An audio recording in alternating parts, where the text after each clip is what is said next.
Welcome to the English News Bulletin from Radio Tamaj today, 22nd of November 2024. But first, here are headlines. Army reassures South Sudanese foreigners of safety after Juba gunfire. Eastern Equatoria Minister calls for end to gender-based violence. 38 suspended Malu teachers began court battle with employer.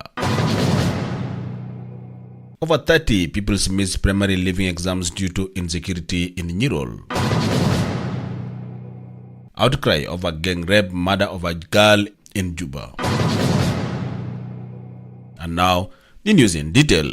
South Sudanese army has sought to reassure both South Sudanese citizens and foreign nationals, including diplomats, of their safety following a gunfire exchange in the capital Juba on Thursday evening. The gunfire, which lasted over an hour, erupted at around 7 p.m. near the Nimble Resort Hotel in the Tongpinyi neighborhood, where the residence of the former intelligence chief, General Lakul Kurkoj, is located. In an interview with Radio Tamazik, the official spokesperson for the South Sudan People Defense Forces confirmed that calm had restored to the capital following clashes between the two military groups at General Koj's residence. The spokesperson emphasized that the situation had been contained and investigation into the cause of the incident were underway. Akol Kurkoj, who served as the head of the National Security Service since South Sudan's independence from Sudan in 2011, was abruptly dismissed by President Salva Kiir Mayardit in early October. Analysts suggest this removal reflected a high-stakes power struggle at the top levels of the transitional government. Kiir replaces Kur with close ally, further consolidating control amid heightened political uncertainty. The move comes at a delicate time for South Sudan. The transitional government led by President Salva Kiir announced in September that national elections originally scheduled for December would be postponed for the second time. Eastern Equatoria State Minister of Gender, Child and Social Welfare Jennifer Edward has called for joint efforts in fight against violence against women and girls. Jennifer spoke as the world prepared to celebrate the 16th Days of Activism campaign aimed at opposing all forms of violence against women and girls. Eastern Equatoria State is set to commemorate 16 days of activism from November 25th under the theme Unite to End Violence Against Women and Girls. You are listening to the English News on Radio Tamazuj. In a nation where education is touted as a fundamental right for every citizen, the plight of the officially impaired often goes unnoticed. Yet there are individuals like 28-year-old Johnson Rechmading who raise above challenges to pursue their dreams. As South Sudan prepares for the Certificate of Secondary Education examination from December 2nd to 11th, one candidate in Lake State stands in the course of the remarkable milestone, the culmination of the education journey that began in 2006, now threatened by financial constraints. However, Mading is calling for immediate support to ensure he participates fully.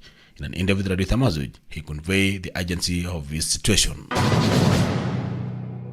The Minister of Health's Department of HIV and AIDS Prevention Officer, Dominic Deng, has raised concerns over dependency on donors in the fight against HIV and AIDS. Speaking to Radio Tamazuj, Deng underscored the impact of donor dependency, insufficiency resources, and systematic gaps on the country's ability to address HIV and AIDS effectively. He explained that South Sudan heavily relies on donor funding, which only fills gaps but does not fully address the country's needs. One major obstacle is the lack of comprehensive training and resources at the grassroots level. South Sudan Electronic District Health Information System is made to streamline data collection from health facilities. However, Deng noted that logistical challenges such as poor internet connectivity and displacement caused by insecurity or flooding often hinder data transmission. You are listening to the English News on Radio Tamazuj. Two female primary aid school candidates delivered while sitting their national examination in Lake State. The two were from Ural Girls and Agwegum Primary School.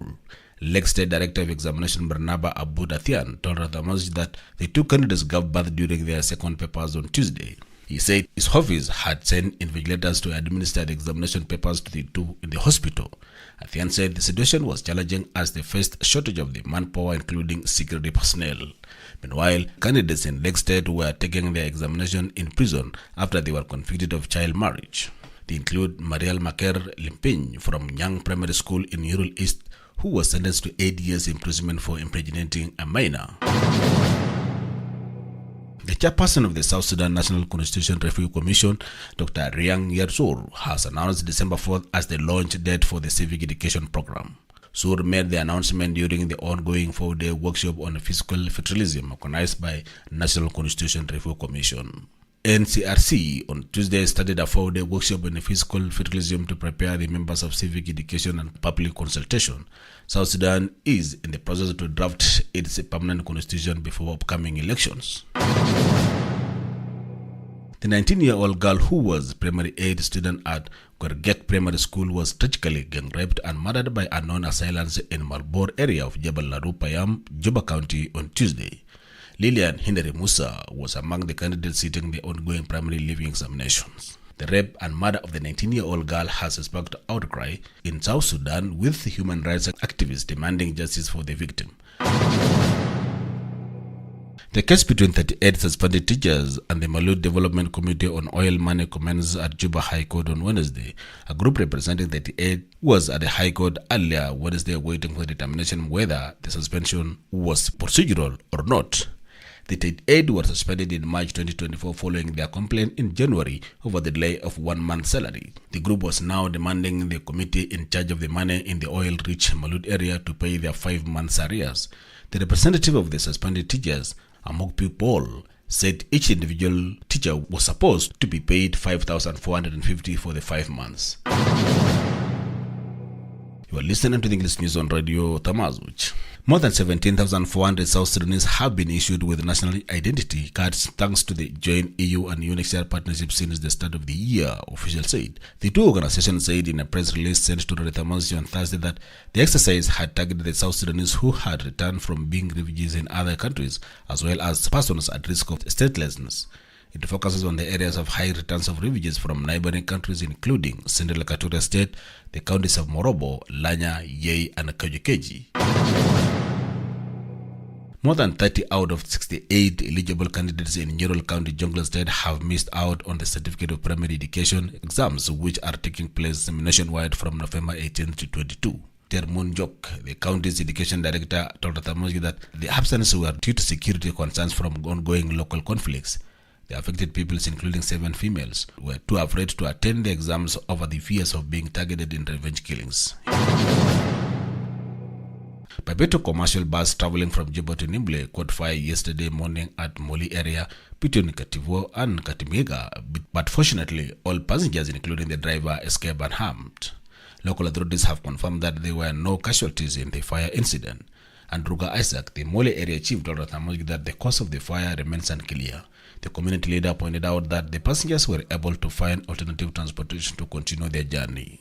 Isaac also advised drivers to avoid speeding on the deteriorating road, which said has become riddled with holes and water hazards. The Juba-Nimble Highway is the only lifeline that connects South Sudan to neighboring Uganda and Kenya for the supply of goods to South Sudan's capital. Finally, the UN Women in South Sudan on Wednesday urged journalists to harness their power to influence the country's future by engaging in gender-sensitive inclusive reporting, especially as South Sudan impacts on its crucial constitution-making processes. This message was delivered at a 2-day training workshop organized by the Female Journalists Network and supported by UN Women. Rohaya Muhammad, Deputy Country Director of the UN Women, emphasized the vital role the media plays in the shaping public perceptions and advancing gender equality. We have come to the end of English News Bulletin from Radio Tamazuch today. Join us again next week on Tuesday, same time, same place for more news. Have a good evening.